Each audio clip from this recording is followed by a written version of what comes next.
guys! Good day sa inyong lahat. Kahagising ko lang and nag-aya na si Nico na pumunta dito sa dumpster. Wala nagkaguliyang dyan akong buhok guys.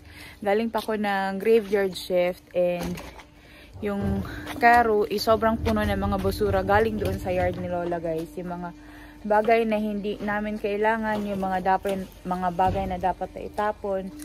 And sobrang daming mga kahoy dito guys na hindi naman namin siya pwedeng gamitin for burning kasi nga marami siyang lansang or marami siyang nails. So itatapon siya dito sa dumpster. Ito yung dumpster dito sa Holala. Huwag na daw ako magbuhat guys. Kasi sabi ni Nico siya na lang daw ang magbubuhat. Ito dito is yung mga mixed waste. Ayan o. Mga mixed waste ito na tinapon ng mga tao. Tapos, doon din may mga customers din dito na nagtatapon. Alam niyo ba na dito sa Finland, kapag natapon kayo ng basura, may bayad siya. Maliban na lang sa mga nabubulok, like yung mga pieces ng mga puno or yung mga sanga-sanga. Pero yung mga metal, may bayad yan siya guys. Lalo na yung mixed waste. Lahat ng basura talaga dito guys is naka-separate talaga siya or naka-segregate. Yan o, sobrang ganda tingnan ng dumpster dito sa Finland kasi nga sobrang ayos. Ito mga plastic ito.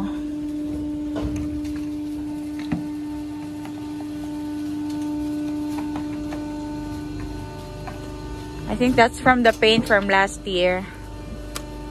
Ayan, isa-separate talaga yung metal guys, tapos yung mga plastic, hindi kasi pwede pagsamahin.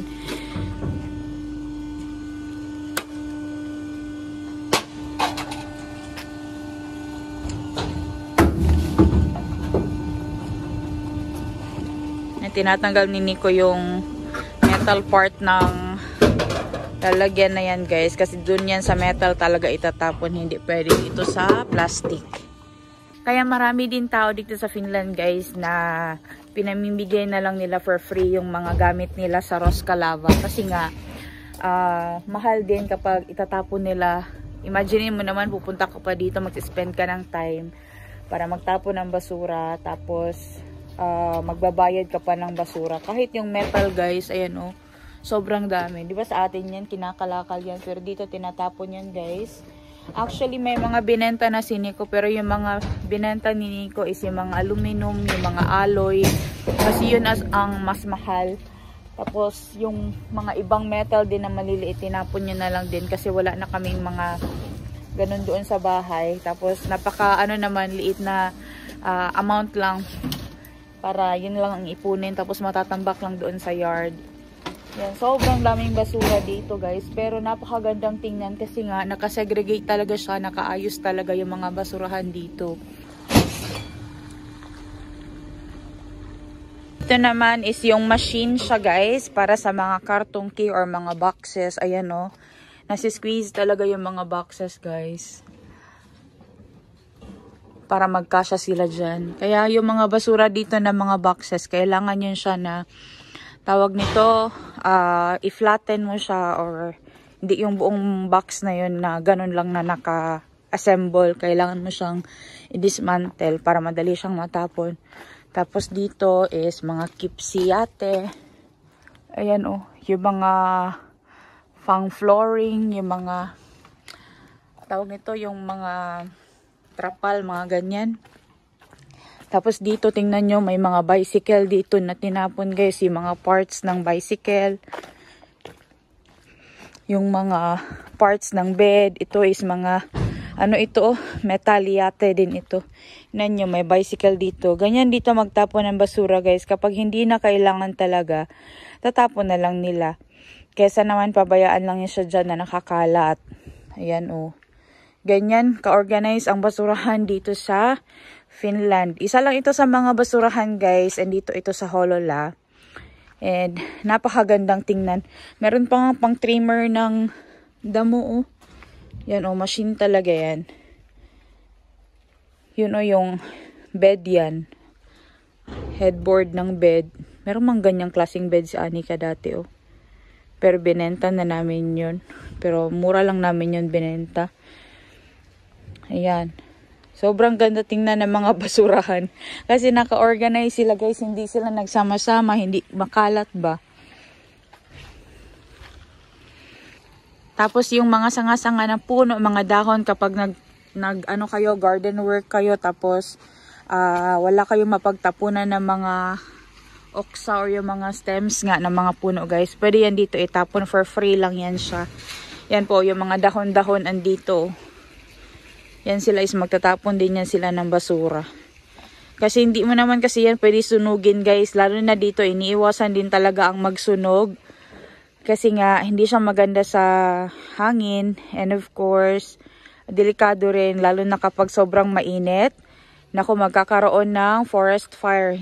It's not good. Magkakalat yan. Tapos pag ganyan pa naman ng mga dry leaves matambak. Naku, magkukos yan guys ng sunog. Kasi nga mag-iinit man yan kasi nga dry na yung mga dahon. Dun sa malayo guys, yung area na yan, dyan dati yung pinagtapunan nila ng mga basura. Like yung mga nabubulok na mga basura na ganyan. Tapos may nakikita ako dito na may mga marks siya na color white. Kasi tinetest din nila yung lugar na yun kung polluted ba or hindi polluted yung soil doon na area. Kaya meron din talaga mga specific places dito sa Finland kung saan lang talaga pwede itapon yung mga ganito, yung mga dump site. So imagine niyo yung doon sa likod banda guys, yun is mga dating ano na yan, dump site. So nag-move na sila dito na side. Pero napakagandang tingnan kasi nga super green. Yan. So lahat ng mga basura na andito guys, like ito mga metal, yung mga mixed waste, itatapon yan siya sa mas malaking basurahan. And meron silang proseso dyan guys para ma-dispose yun siya ng maayos. Actually, yung binayaran lang namin dito is yung mixed waste lang. Kasi yun ang nangangailangan ng maraming energy para ma-process siya and para magamit ulit or ma-dispose siya ba. So ito yung mga gamit sa bahay o doon sa garden guys na mga nasira. Yan, hinapunan ni Nico. So marami pa ditong mga kahoy. Yung carpet guys sa mixed waste, yun siya itatapon. Yan yung lumang carpet namin guys na naihian niya ng aso namin. Kaya nasukahan din yan. Kaya tatapon na yan siya. Kasi nga hindi na namin siya, nilabahan ko yan actually, kaso hindi na kaya guys kasi sobrang sangsang talaga ng amoy ng suka ng aso dati. Yung dati naming aso guys na namatay last year. Yan. Pero at least diba hindi siya nakakalat, andito siya sa enclosed na space or sa isang box na ganito or sa container na ganito para hindi siya magkalat ang maghalo sa ibang basura. So kapag napuno ito, i-collect ito ng truck. Tapos dadalhin doon sa area kung saan dapat siya i-dispose or kung saan siya dapat i-process para magamit na naman and ma-recycle. Kaya ganun ka-importante dito ang recycling sa Finland guys kasi it takes a lot of time, money, and energy para ma-process yung mga bagay-bagay. So, lahat ng mga andito, nire-reuse din yan, nire-recycle, dinidispose ng maayos para hindi siya makasama sa environment. Itong basurahan dito guys, open lang siya Monday, Wednesday, and Friday. Today is a Wednesday, kaya sumama na lang din ako kay Nico kasi naman mag-isa lang ako sa bahay. Natulog lang ako guys buong araw. Yan o, tinatapon niya yung mga basura doon.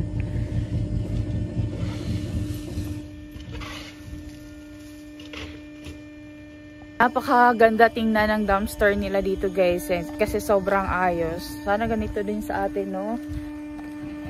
Pero kasi magiging isang disadvantage din doon is yung mga tao na nakatira sa mga dump sites kasi mawawalan sila ng trabaho. Alam niyo naman na sa atin isa din yun sa mga pinagkakakitaan ng mga Pilipino, yung pagre-recycle ng mga basura or pamumulot ng basura galing doon sa mga waste na tinatapon ng ibang tao.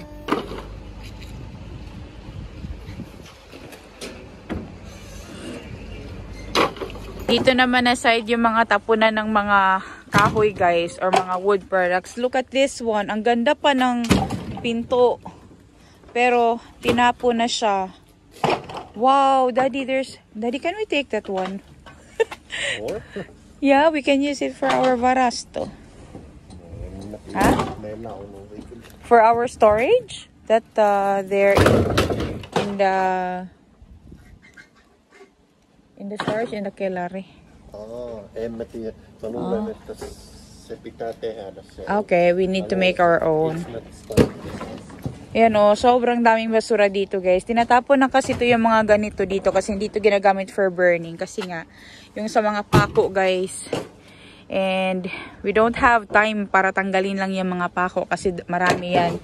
Sobrang ganda ng cabinet na to guys. Pero tinapon na, tingnan nyo. Ganyan kasi dito kapag walang kukuha for free. Yan, itatapon na siya. Tingnan nyo naman. Tapos doon na side is yung mga oksa guys or yung mga sanga ng puno. Sa kabilang side is yung mga dahon-dahon lang. Pero ito yung may mga sanga-sanga siya na malalaki. Ayan o, sobrang dami. Sa Pilipinas pa to yung ganito, ni-recycle na to, ginawa na tong bahay. May nakita pa ko doon na tawag nito, yung malaking plywood. Pwede pa yung pangbubong pero dito tapon na siya lahat. Tingnan nyo naman. See, may mga pintuan pa doon, oh. Pero ito talaga, oh, sobrang ganda pa nitong puno nito and tong door frame, oh. Dito tapon na talaga siya, guys. Ito din, oh. Daddy, this has... Tingnan nyo dito, guys. Oh, sobrang dami talaga mga wood and wood products din. Meron pang ang chair dito, oh. Pero sira na itong chair, guys. Kaya siya tinapon. Ayan, oh. Sira na yung chair. Sobrang daming basura. Sobrang daming mga ano yan? Yung ginagamit nga sa cargo na mga ganyan, mga wood pallets. Pwede ba yun siya gamitin gawing sofa? Recycle ba? Yan o, sobrang dami. Tapos dito guys, o merong malaking lever yung plywood nga siya. Na pwede na ito pang bubong o. Isa, dalawa, tatlo, apat yata na piraso. Apat na piraso guys. Mamain na lang, char. Hindi na ito pwede mamain guys. Tapos dito, hindi pwedeng pumunta dito para manguha ng mga wood pieces. Kasi dumpster na nga ito. And itong mga kahoy na to guys, pinaprocess nila yan. Ginagawa nila yung wood chips. Ayan. Ito oh, may mga kahoy din dito. Yan oh, ginagawa nilang wood chips guys. And itong mga wood chips na to, i-compress nila to, sasalain nito guys, tatanggalin yung mga pako gamit yung machine. Tapos, i-compress siya, tapos i-recycle na naman para gawing mga plywood or different kinds of products. Like itong plywood na to, gawa ito sa recycled material. Yan o. Gawa siya sa recycled material. Pero napakaganda lang kasi sobrang ayos. Walang amoy yung kanilang dumpster dito. Walang langaw guys. Kasi yung mga bio-waste or yung mga nabubulok, tinatapon din yon ng maayos. And lahat naman ng basurahan dito sa Finland is meron talagang bio-waste na mga basurahan. Kaya ganun ka-importante guys na dito pag nagpunta kayo, marunong kayong mag-segregate ng basura. Kasi lahat ng tao dito nagsisikap din na mag-segregate talaga ng basura. Kasi nasa law nila yan guys na hindi pwedeng magkalat, pangalagaan ng nature. Kita nyo naman, ang gaganda na mga puno sa likod ng dumpster na to. Kasi nga, may bakod din yan siya dyan guys para hindi maghalo yung mga basura na andito, hindi mapunta doon sa forest. Ito din yung dating area guys kung saan nila tinatambak yung mga basura before, yung mga nabubulok, yung mga wood chips na ganyan or yung mga ibang klaseng mga products or mga kahoy or waste products na nabubulok. So dyan na area na yan, kita nyo mayroong mga doon, no? Mga white na post kasi may mga marks yan siya guys. Tapos tinatest nila yan kung ano bang mga chemical ang nabuo dyan. Tapos ginagawa nila ng study para iwasan magtapon ng ganitong klaseng basura, saan ang galing yung basura na yun. And kahit na ito is dumpster area guys, may nakita akong mga bulaklak guys. Ang gaganda. Meron ako nakita dito. Ang ganda ng dumpster guys, green na green. Saan ka pa? Dumpster green na green. Yan oh. Sobrang ganda.